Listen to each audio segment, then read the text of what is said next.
Hi, everybody. Welcome back to another episode of Devil's Advocate Trades Edition with myself, Lisa McGrath, your host. And joining me today is Rob Gallagher. So welcome, Rob. Thanks for coming on the show. Thank you, Lisa, for having me on. I'm excited. Absolutely. So I hear you got a few companies, got your hands in a few different pots there. So tell me about it.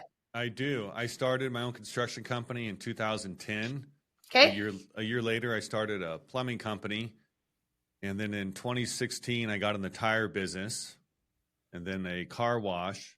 And then in 2020, I started a restoration and HVAC company. And then the latest one is a company called ProfitX, where I'm teaching other business owners how to implement a profit sharing program in their business. Okay. So you've done a lot. You've been in the industry a long time. I have. And I'm still in most of them except the tire store. And you said you're in Cali? Is that right? I am. Yeah. Bay Area. How's it going down in California right now? You know, I was born and raised here. Mm-hmm. So it's not like I chose to move here, but I love the weather.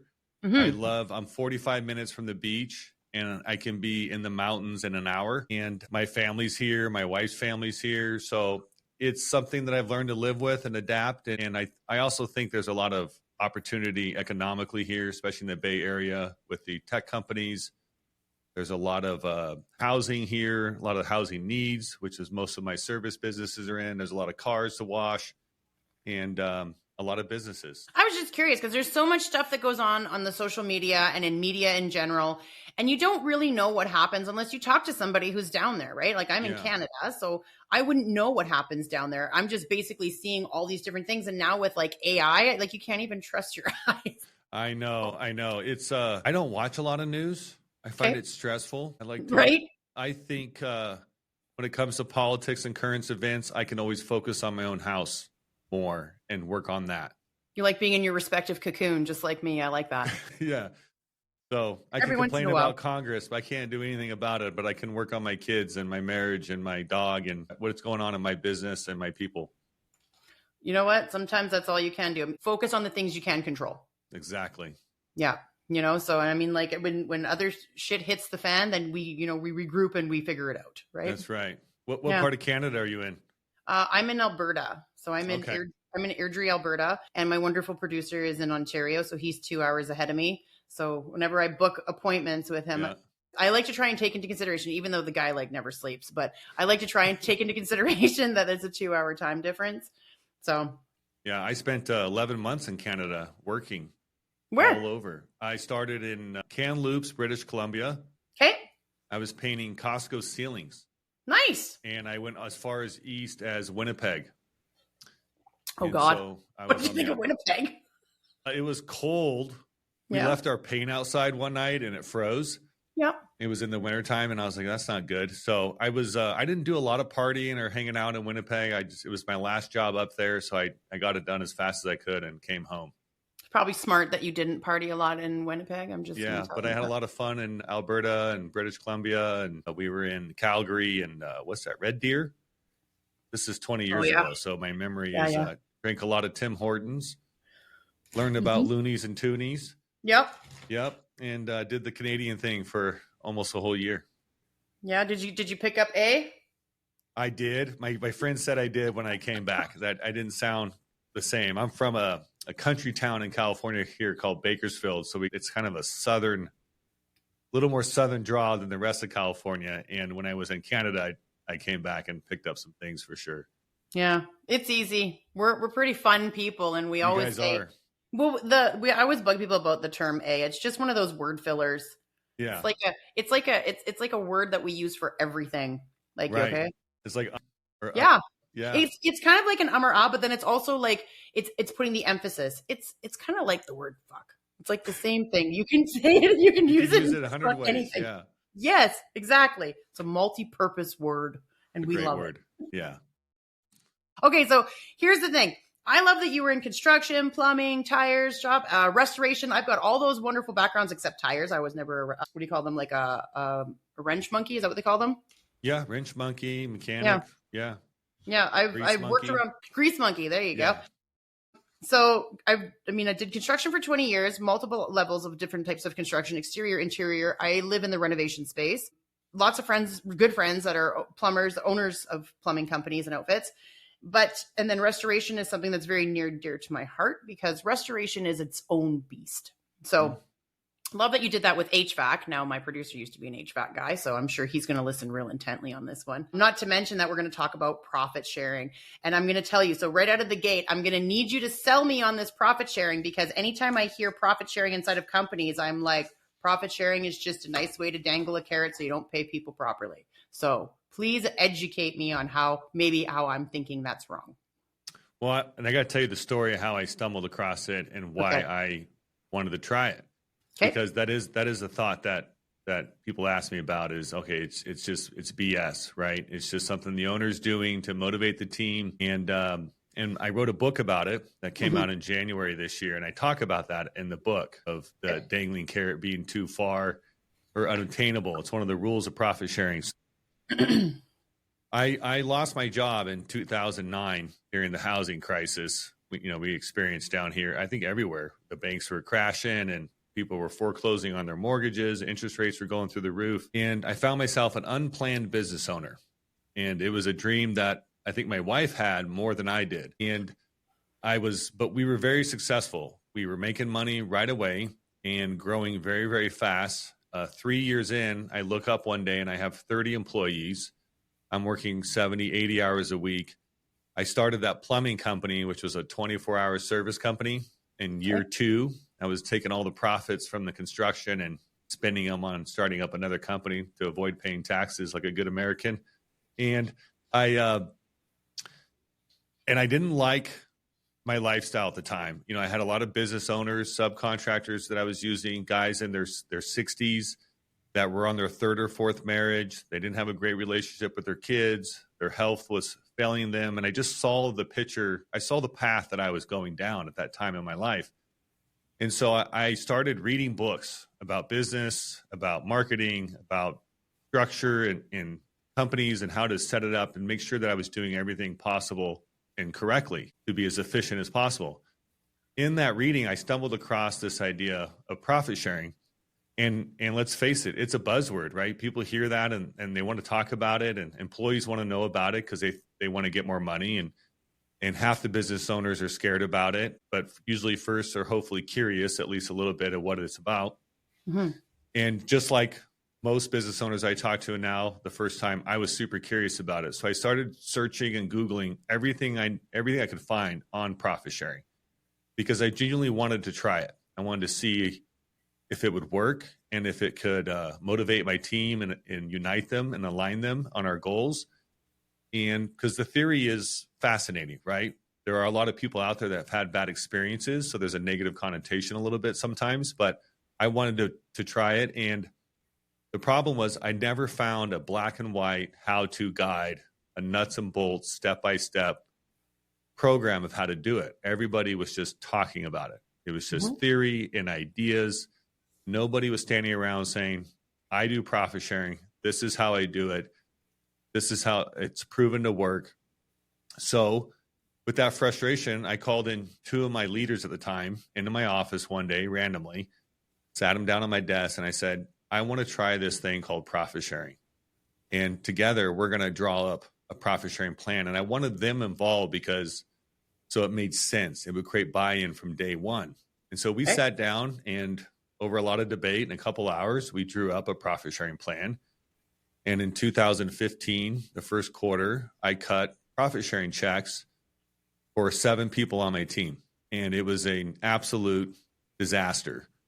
The company paid out a bunch of money and I didn't see any difference in the team morale. And I didn't see any difference in the motivation. And so I was like, okay, well, that didn't work. So I brought those 2 leaders back in. We talked about it. They saw the same thing and we made some adjustments. And then we did it again and we made some more adjustments. Fast forward 3 years, 2018 rolls around. We made enough changes that we started to see an ROI on the profit sharing payout. And from 2018 to present day, my businesses that all had profit sharing and the ones I've added since then had dramatic growth and success. So that kind of growth and gets a lot of attention from other business owners. They start asking me, how did you do this? And so I started spending a lot of time teaching other business owners about what I was doing. Somebody gave me the idea to write it down. Maybe you can just hand out a file to help them instead of spending all this one-on-one time. And that's where the book came from. So to answer your question, the proof is in the numbers. And what I've gone from working 80 hours a week to working 40.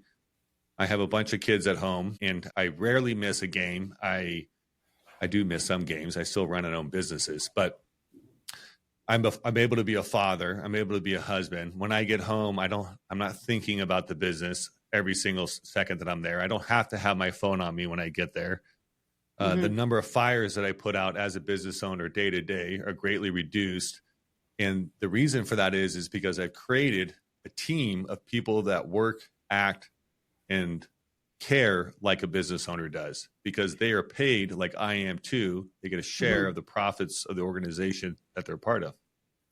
Okay, so here's the thing, like with me, like I'm listening to you and I'm saying, okay, it sounds like there's a lot more that goes into it than just a profit sharing agreement, because you would need proper HR procedures so everyone understands what their expectation is. Everybody has to come to the table with the same kind of view and ideals, because profit sharing can be extremely inconsistent.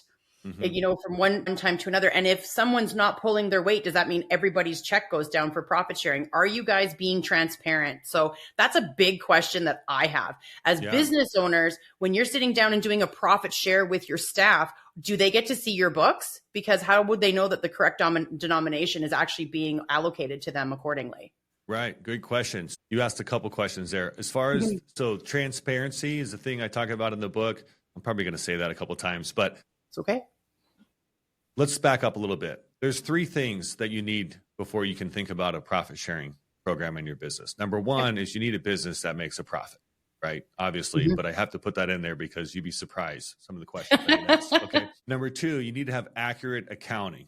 And this is a big one. This is where a lot of, small businesses that I've talked to all over the world, I ask them, how much did you make in February of 2023? And they go, I don't know. I got to pick this spreadsheet, and I got to sit down and do all this math. And then it's about this area, right? You need to have an accounting system that's monthly, daily, updated, reconciled. All your information goes in there. It reconciles with your bank accounts. You need to have a good, accurate financial program or system or bookkeeper, however you choose to do that. Because you can't profit share off of, I think it's around here, right? That's part of the transparency problem. That's where it creates distrust, which we can talk about too. The third thing you need is you need to be a genuine leader. You have to be somebody that people trust, they look up to. You can't be somebody that's known to cheat their customers, take shortcuts, because your team members see that. And if you'll do it to a customer or on a project somewhere, you're more likely to do it to your own people, your own team. Like if you're just a dishonest person, then that's going to create issues for your integrity and trust down the road. So you have to have these three things before you should even consider a profit sharing program. And then one of the rules is clarity of your profit sharing program and what the payout is. And there's a couple of different payout methods and ways that I teach, but I tell people to start with a $1,000 minimum payout, a threshold that makes where everyone that's on your profit sharing program, we call them DMs. They're the decision makers, the ones that actually influence profit or loss. They know that they're going to get $1,000 when you make profit sharing. And then as a business owner, when you set it all up financially, there's a lot of things that you have to look at to come up with this threshold that you're going to make. And once your company makes that every month, that triggers the profit sharing program to be active, where people get that $1,000 payout. Now, to piggyback onto your question, does everyone see my books, right? So the question is no. And there's a reason why for my particular case, and I leave this up to every business owners, and I teach them if they're going to share their books and who they share it with, who those people are and why you share them with those people. So I have 130 team members now. There is about 10 to 12 people that see my books that are wide open. They can see them. Some of those people help prepare them, right? So they have to see them, the bookkeepers and the people in the back office. but each leader and number two of every department sees the books, and the project admins can see the books too. So it's not like it's a super secret, but I don't give open access to like my superintendent, for example, or a service manager, for example, because the problem is there takes a level of education to understand what you're looking at, to understand what the numbers really mean, right? Most people see a profit and loss statement based on your high school education. They go, okay, the top number is money coming in, and the bottom number is the number that the owner is putting in his pocket, right? And there's a whole other thing called a balance sheet. You know, you have depreciation, and you have your non-P&L cash expenses like auto principal pay down loans that are not on your P&L. So there's other factors that go into those numbers that don't mean that the owner just put all this money in directly into this pocket, right? You know, there's tax implications that affect these things too. So what I tell people is, if you're going to share your P&L with any group of people or whoever they are, you first need to, kind of like delegating properly, you have to train them to do the task before you delegate the task. You need to educate them on a certain level of what they're looking at and what it actually really means for the company and the profit sharing program. Does that make sense? Yeah, it does make sense. I'm going through it with you, and I want to understand the other aspect to it is that when you guys release the profit sharing, does it go on their regular paycheck, or is it a completely different check? And if so, is it taxed differently? Yeah. So I do a completely different check. Okay. I do not do direct deposit. I want to hand them something physical. We have a meeting in here where all the people on profit sharing, we have one meeting. We go over the numbers, and we don't go through every single line item on the P&L. We typically do like top line revenue, you know, things that they can change. Top line revenue, the gross profit percentage on the jobs, the overhead a little bit if that went up and down, and then that, you know, the fact that we made the threshold for profit sharing, and then I walk around the room, and it's a bunch of checks that people get.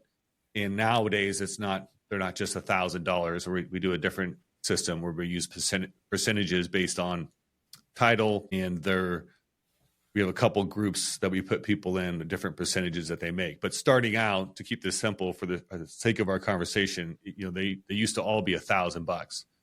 And then when we tax them, I would ask the payroll company, just do the bare minimal taxes on these checks, right? Because they're extra checks. People are already paying their Social Security.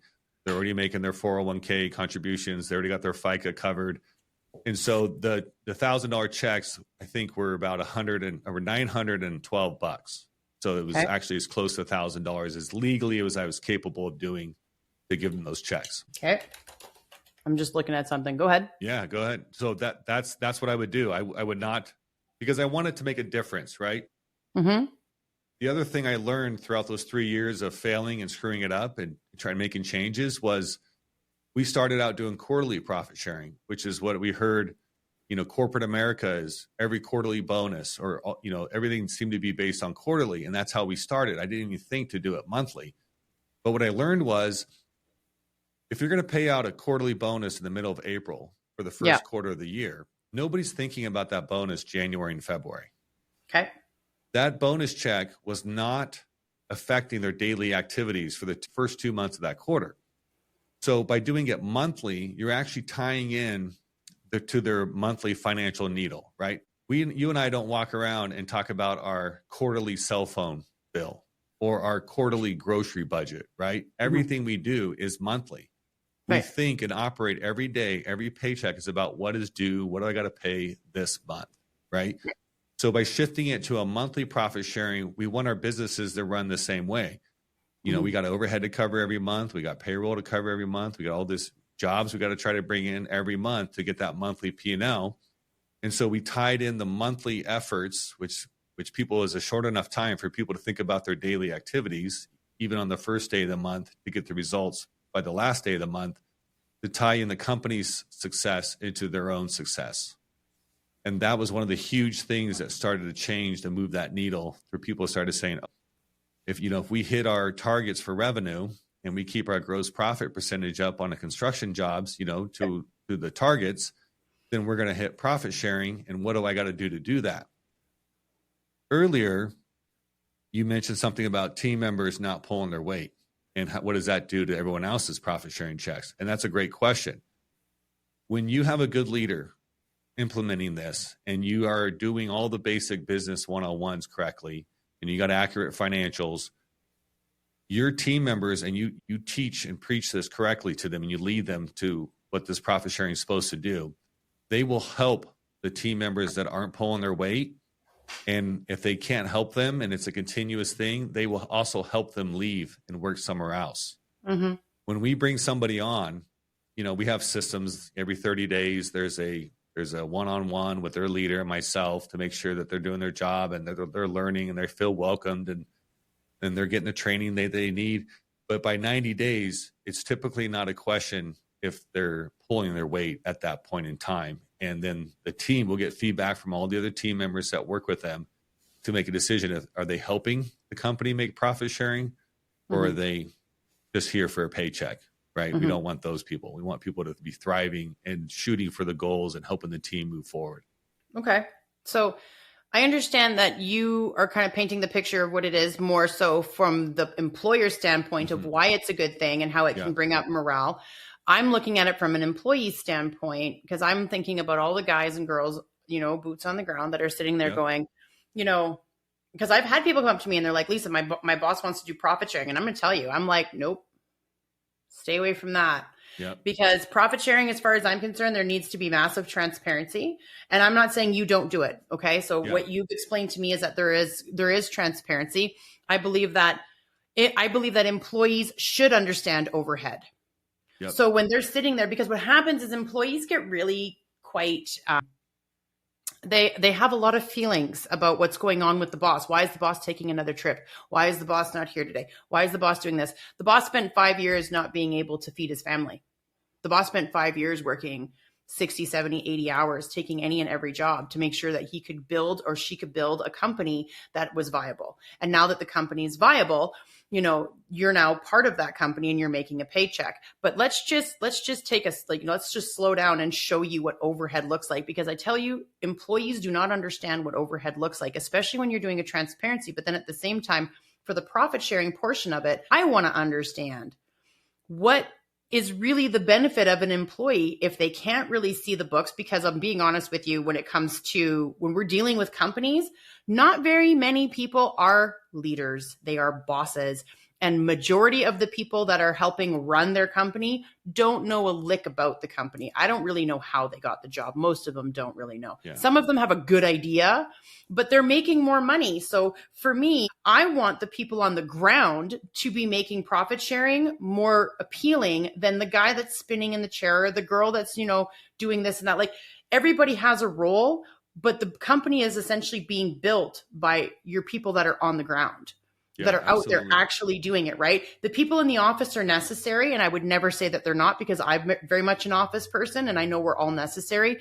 But I would happily, for someone like me sitting in an executive role, trade my profit sharing for my foreman or for one of his best lead that he's got. He might say to me, I got a guy on site and he's amazing. He shows up every day, does this, does that. Or I have a female that, she's always precise. She never misses. I want it to go to her. I want it to go to him. I want it to go to the people that are putting their best foot forward every single day. But everybody's so goddamn greedy that they're like, oh, I want profit sharing. And then you're talking about that there's different percentages for different people. Mm-hmm. So if we're talking about profit sharing, the executives shouldn't be getting as high a number as a profit sharing if you're going to make it appealing to your employees, because they're already making a minimum or just above minimum wage. Some of the guys are making $40 to $50 an hour because they're a skilled trade. In today's economy, it's not enough. So how is it beneficial to an employee that's on the ground knowing that their executive is probably making a higher profit share?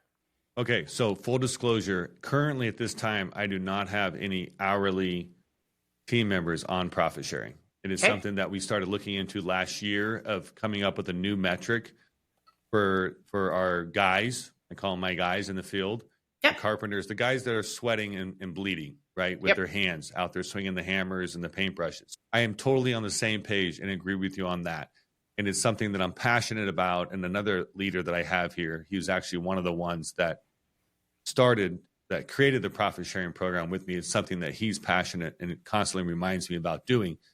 So we're working on something like now. So currently I don't have that program in place. It's probably going to be a product I'm going to offer. And once I can prove it and work it and show that it actually works. So, but this goes back to, so I write about this in my book, the profit sharing. You have to pay competitive wages, right? Mm-hmm. My carpenters cannot go down the street and get a raise for somebody else because I'm underpaying them, if that makes sense. Mm-hmm. So if the market in our area is $50 an hour for a carpenter, then the guy down the street's not paying $55, or he would, be out of business. And so we look at our talent every 6 months. We don't do reviews. I call them reflections, where every 6 months I sit down with every single technician, and we do peer reviews. So they get piece of papers they fill out, their scores on how they're doing on everything, what their goals are, what our company goals are for them, and also their personal goals.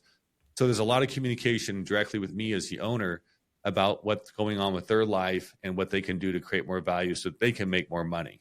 So I'm always very important. It's been very important to me that they are at the top end of their market, especially the ones that earn it, right? Mm-hmm. The ones that don't earn it, we let them go work for the other guy down the street. But the ones that they're committed and loyal and really care about the company, those guys get paid very, very well for that efforts. And that's why we are putting in time and effort into figuring out a profit sharing program for them. And not to spill the beans on anything, but it's most likely going to be tied into the gross profit percentage, because that's the number that they can affect on the project, right? The guys in the field can't affect overhead, right? They don't make decisions that talk about how much we spend on printer paper and what the rent of the building is and all those things, but they can affect what goes on the job sites as far as meeting deadlines and schedules and being safe, not getting hurt, and keeping up with not wasting materials and over, too many hours, tracking all the metrics that it takes to make a job profitable as much as possible. Even before I have that program in place, some of the benefits I see now is that the leaders, the decision makers that are running these guys and estimating these jobs, there's a greater care and sense for the guys in the field, because they understand when they're happy and they're set up well for success, that helps the organization win. The job profits are higher. When you have a happy field, mm-hmm. what happens to your bottom line typically? Well, you're more successful. Yeah. If your field is disgruntled and angry and gossiping and pissed off about this estimator or this superintendent, that creates division and strife, and people don't want to work for it in an environment like that. So and everything comes from the top, right? This all has to come down from me as the owner, my leadership, the leadership that I train. Earlier you said that these people don't know about leadership. They don't know about the company. We do that. Every week I have everyone in the office in a meeting training about leadership. And then every 2 weeks I have every field tech in the office for our safety meeting.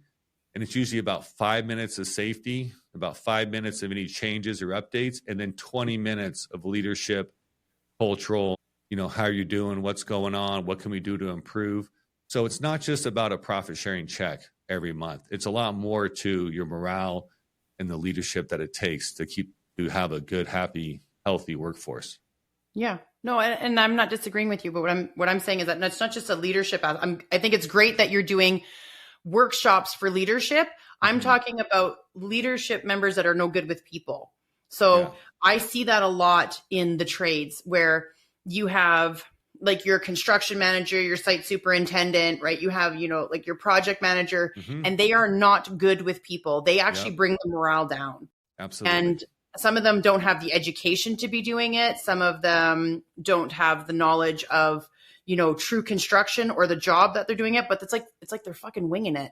Mm-hmm. And I'm like, what are you doing? They're not people persons, and they got there because they could swing a hammer.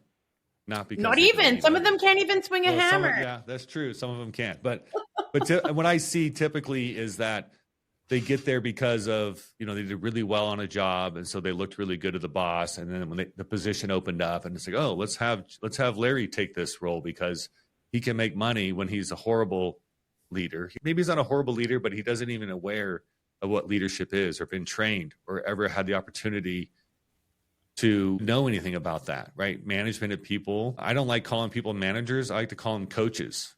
And this is a cultural thing in my organizations. I know mm-hmm. for a fact, my service managers, my site superintendents, my foremans all get leadership training, to the longer they're here, the more that they've heard. And I do a lot of one-on-ones, and they hear it. They're hearing something of value all the time. We do team building events where we talk about this stuff, and they get a lot of it from examples from the higher ups too. The foremans are seeing the leadership from the superintendents. And when we get people in those roles, it's typically not the best plumber or the best carpenter. It's typically the one that we think has the most leadership capabilities, the right personality traits, and has been the most receptive to that training.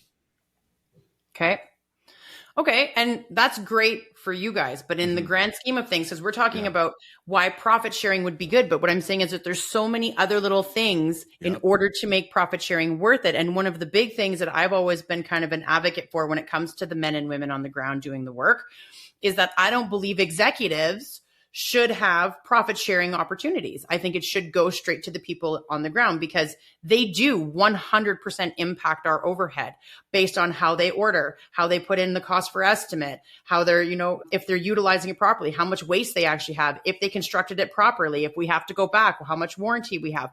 These are all things that these people on the ground are going to affect overhead on.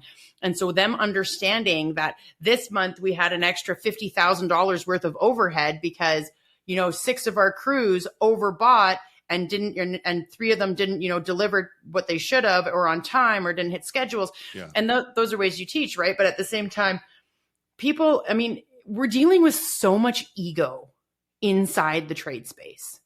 So this can't be an easy sell because there's a lot of ego inside this space. I experience it regularly. I know. I see it every day. Yeah. So I saw it this morning in a meeting. I love what you're doing, Rob. And I think that you've taken a really great approach. I don't know if I'd agree with your coach's comment because I'm like, don't perpetuate that stereotype because, everybody wants to be a coach. But, you're not wrong, though. Everybody that is in a leadership role is a coach and a mentor because that's what you do. You coach and mentor your staff to be better. And you yourself as a leader do the same. So I'm not upset about it, right? It's more or less the joke on it, but yeah, I got you. You yourself are doing amazing with your company and with the people that you have around you and your people. I haven't seen it, but what I'm hearing from you sounds like you've got a great team and they have a great boss, right? Or a great leader. So, which is so few and far between. Like, if I'm being honest with you, in trades, I don't come across I have very few friends of mine with all the companies that are out there. Maybe I haven't met a lot. There's still lots to meet, right? Just in my little neck of the woods. But the ones that I have met, I would say 1 out of 10 have integrity, are all about leading, are all about giving the proper support, the proper education, training, and they might be a good fit for profit sharing. I don't know, right? I'm not totally sold on it. I'm sold on what you're doing per se, but what you're doing and what you're selling to other companies, I don't know. Sometimes I wonder if it would just be a quick, just to be really blunt with you. Yeah, absolutely. If an owner would take it and say, this is if we put in profit sharing and we pay them out the first quarter, it's like the pizza party and then they'll shut up for 4 months and then, whatever, but then they don't see your books. They don't see the transparency. So you could be getting an extra $150, $200, maybe 500 if you're lucky. And then if they're taxing it correctly, hey, great. But a lot of these people are trying to find a way to keep people happy. It's like the instant gratification, right? If I give you this, it'll shut you up long enough so that I can just figure out what the next move is for me to do because I don't want to pay you enough money, right? So, because that's what happens a lot. A lot of people are really underpaid. And I'm not saying that it's a bad boss, but I am saying that too. I'm sure your employer would like to pay you more, but then if you're bidding your jobs at a higher rate than the other guy, your staff should be paid well because that's what you're paying for, right? But that's the old saying goes, you get what you pay for. Yeah, 100%. So if I know that I can get my deck done for, $10,000 and the other guy comes in and says, no, I can do that for $7,000. The next guy comes in and says, I'll do that for $15,000. I go, I want the guy that says $15,000. And he comes in and his workers are pissed off, disgruntled, overworked, and they're not lining up my posts properly. They're, you know what I mean? They're not doing what they're supposed to. I'm going to, and me being me, like, I mean, I know what to look for, but if I'm not me, I'm going to be like, oh, they just seem like they're really upset. I gave them some lemonade or whatever, and they just seemed like they were upset about something, or they were kind of grumpy and having an off day.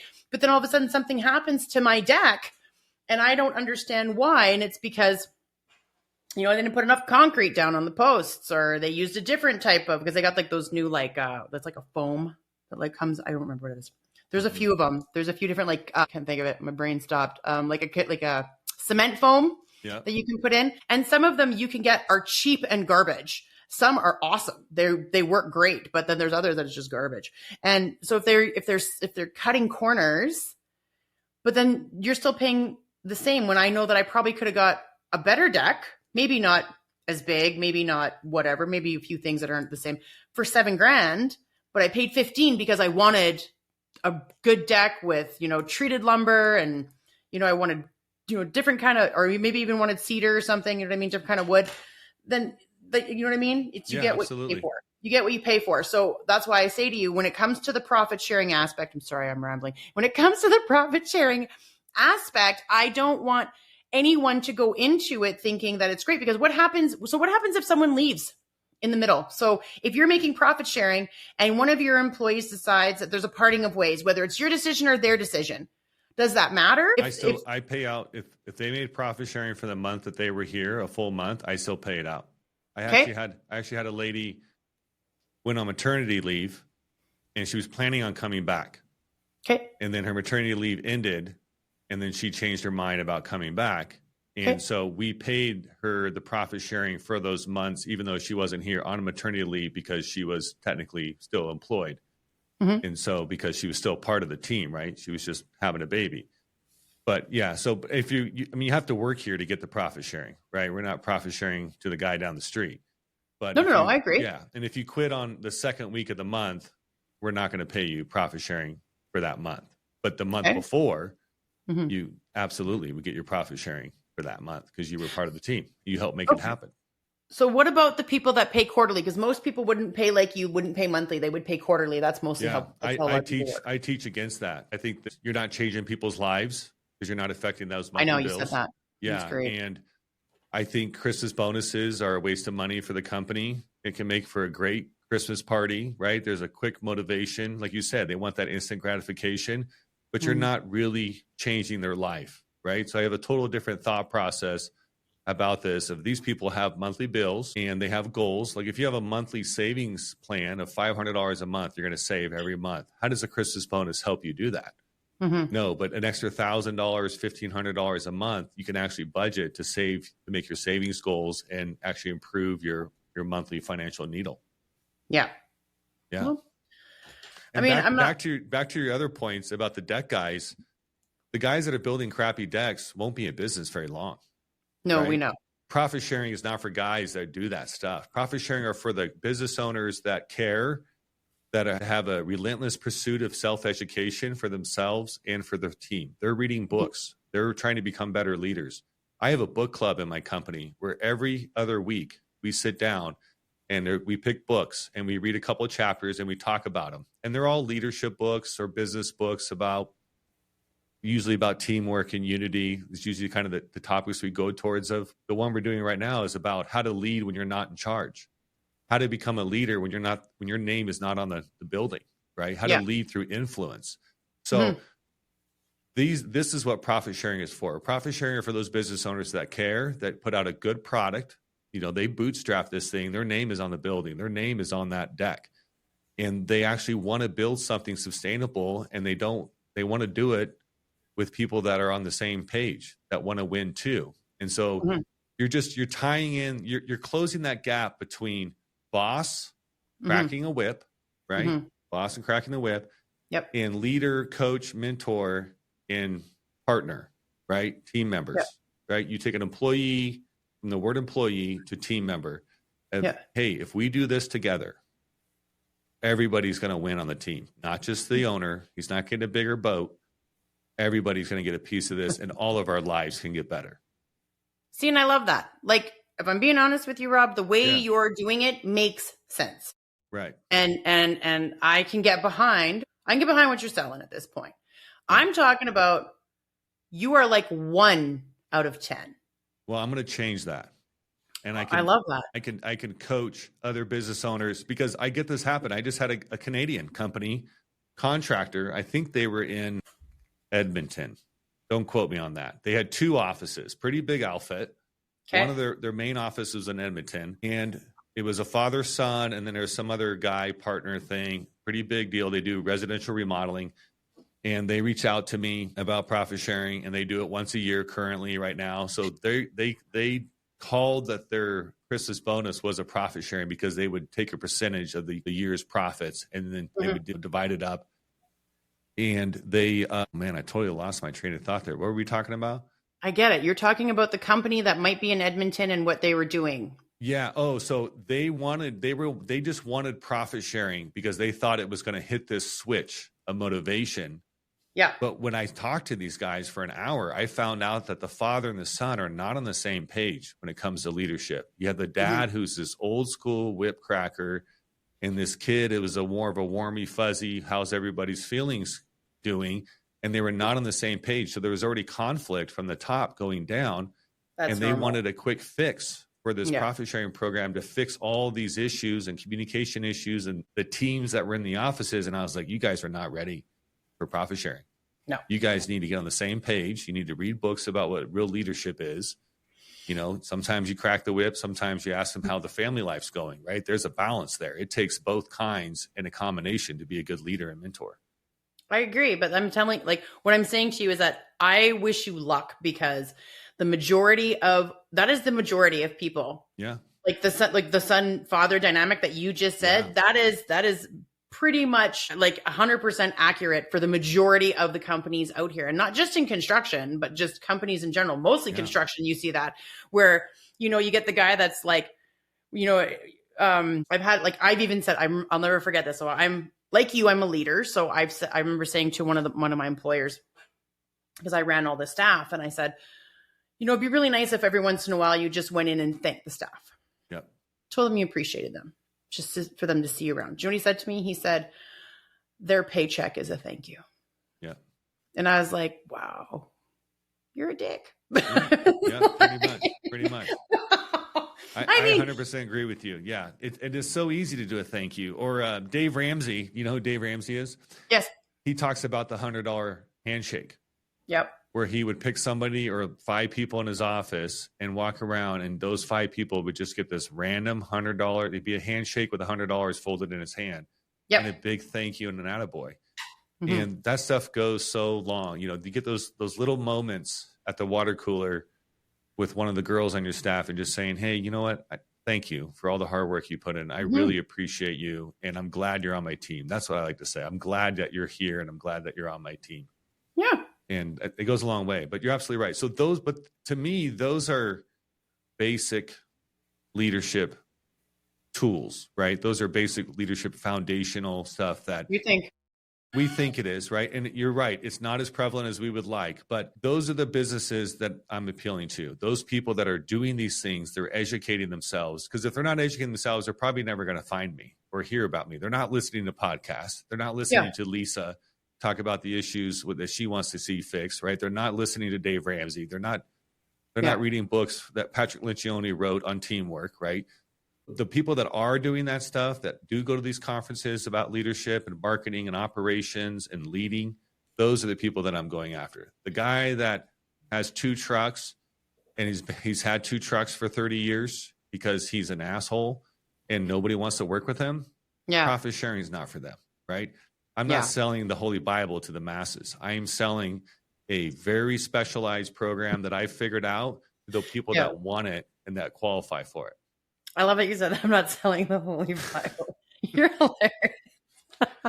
It's true, man. So yeah, this is not a one size fits all program. This is just something that I stumbled across that I wanted to figure out. I did. I think it's great. And it's brought me huge success. I have other businesses all over the country already doing it, and they're seeing the success and the rewards. Their teams are happier. Their people are making more money. The company's making more money, and the customers are happy. I've had customers worked with someone on my team for 2 years and did not know that they weren't the owner because of the service that they got. Yeah, but the profit sharing puts people in a position, and it is a psychological aspect that they are part of an ownership, right? They are, right. You're affecting their daily activities. Yeah, absolutely. Yeah. So, okay, so we're gonna wrap up, but before I do, I want you to tell me one of two things. I want you to either tell me what was your favorite thing about, like, what's your favorite thing about construction and a horror story, or you can tell me a joke. Man, my jokes wouldn't fly on the air for PG rating, but it's not PG; it's uncensored. You know, my favorite part about construction is the customer interaction that I get to when I walk into a site. They have a problem, and I have the solution, and just being the hero of solving that problem for them, and then rallying my guys and my team, my office staff, the estimators all together. And having this unified approach to solving this problem. And then the customer, and then the best part is, this is like when another parent compliments your kids. Mm-hmm. The customer has the gumption, because of how well the experience was, to send an email into the office saying, thank you, and so was so great on site, and we really love working with your team. We print those out in the office, and we announce them to the team meetings, and clap and cheer, and I jump around like a crazy guy and make a big deal about that. You Tom Cruising on the couch there? Yeah, exactly. So we make that's probably my favorite part, is when you do a good job, people recognize that. Yeah. And you know, I'm in the car wash business, and we wash a lot of cars, and we'll get 5 bad reviews after washing 5,000 cars in a week, but you never hear about the 4,995 happy customers that are coming back the next week, mm-hmm. right? So the world always goes so negative, right? We're fast to complain. We never compliment, or we never say thank you, just like bad bosses do. We all do it across the board. My favorite reviews sometimes, not to get off topic here, is the ones that go, I've been coming to this car wash for 6 years, but last Saturday, this happened. And now I get a 1-star review, right? So I have a customer that was happy for 6 years, never left a review or said something nice. And then the one time we ran out of towels or whatever, they got something negative to say. So my favorite part about construction is that the horror story. I got a great story for you. My brother might kill you for this if he ever listens to this. Kill you. You kill me. Yeah, kill me. The early days of the plumbing company, we flooded out a leasing office in an apartment building, and it was the carpet in this. So the water came, we had to vacuum out the water. The carpet was destroyed. We had to peel up this carpet. It was $40,000 worth of carpet. It was this really nice luxury apartment building. Ooh. Yeah. And I was small, like $40,000 was probably what we made in a whole quarter, right? It was going to kill almost half our year. Not only was that profit loss, but it took 2 quarters to like get back to zero after that, almost a whole year's worth of work at the time. And my brother was working on that crew, my little brother, and he was helping the leasing staff put the desks back together and plug in the computers and get all the ladies in there that sell the apartment amenities and all this stuff going back together. Well, 9 months later, I found out that I had a niece on the way, and from my brother's interaction with the leasing staff at that property. So not really a horror story. She's a great girl now, and my favorite niece, I got to say. I hope you don't have any other nieces and nephews. I do. I have a lot of nieces and nephews. You just said on the air, she's my favorite. I know. Well, there causes a lot of complexes. They're all still young. I'm probably not going to listen. So I'll throw this out there. Some of them will. You'll get siblings that'll call you and be like, what do you mean she's the favorite? What about Mike's? Well, I see her a lot, and she is a cutie. She's so kind and nice, and she's best friends with my daughter. So she's always helping out at the house. You have a stronger bond with her. Makes sense. Yeah. So she's local. Yeah, well, you got to watch my favorite, because my kids will try and pull that with me. They're like, who's your favorite? And I'm like, well, it depends on the day and who's talking shit to me. Who's my favorite? You know what I tell my kids? The dog. The dog is my favorite child. Yeah, none of you humans are even close. You got nothing on this dog. Nothing on this dog. Yeah. I love it. That's awesome. Thank you so much for being on the show with me, Rob. And I will make sure that I get this out to everybody so they can all hear it, because it'll probably launch, I think, next Wednesday. I will double check with my producer. If not next Wednesday, then the Wednesday after. Stick around with me because I want to get some information from you so that people can reach out to you. But before I shut this down, can you give me a website that people can find you on? Yeah, profitx.co. Oh, also, I didn't mention, we're putting together a course because a book wasn't enough to get everything I know about profit sharing. So we'll have a course available for you guys that will teach you. It's 27 videos, everything that I've learned about what not to do and how to do profit sharing correctly. That you can find on profitx.co. Also, profitx.co. Yep. Find me on Facebook and Instagram, and you can follow my crazy life and hear more about profit sharing. Okay, and that's Rob Gallagher. For those of you that are listening and not watching the show. Perfect. Well, thanks again, Rob. I really appreciate you being on the show and talking about profit sharing. And you did change my perspective, as long as it's done the right way versus just people trying to throw things at and make it work just so that people don't understand really what's going on. So I do appreciate what you're bringing to the table and trying to change our industry for the better, and to support our men and women on the ground that are doing the work, and everybody in the office that can all be, that all need to be supported in their own way. 100%. So thank you. Absolutely. Yeah. I appreciate that. We all started there. So and I have a guy that works for me that runs one of my departments. When he started for me, he didn't speak any English. Mm-hmm. And his wife came to my house at the time where the business was started and filled out his employment paperwork. Now he runs like 22 people, because amazing. He was one of the guys that listened when I spoke about leadership. He learned English. He invested in himself. When I was speaking and telling him to read books, he was doing it, and he was putting in the effort to become a better leader. And it shows in his pay now and his position and his ability and his value in the marketplace. Did you say where he was from? Was he from Mexico? He is from Mexico. Yeah. You know what? I can completely understand that, because any Mexican person that I have ever worked with or has worked under me, if they're coming from Mexico, they are the most grateful, gracious people, and they want to learn and they want to succeed. And so, that's an amazing story. And I mean, I got to give it up to the Mexican people, because they're very hard workers. Yeah. I grew up in a small Mexican farming town in the Valley of California, and I have a lot of respect for their culture, and their work ethic was something that my dad was a really hard worker too, but seeing that every day, we lived in the fields, the farming fields around us, and these people bust their butt. And I just thought, this is how you make it in this world. It's working hard and picking up skills and applying those to your everyday life. Yeah. Amazing. I agree. Well, thanks again, Rob. I appreciate you being on the show. Okay, everybody, we'll all catch up with you guys in the next weeks. Thank you for listening. And as always, don't forget, don't do anything crazy.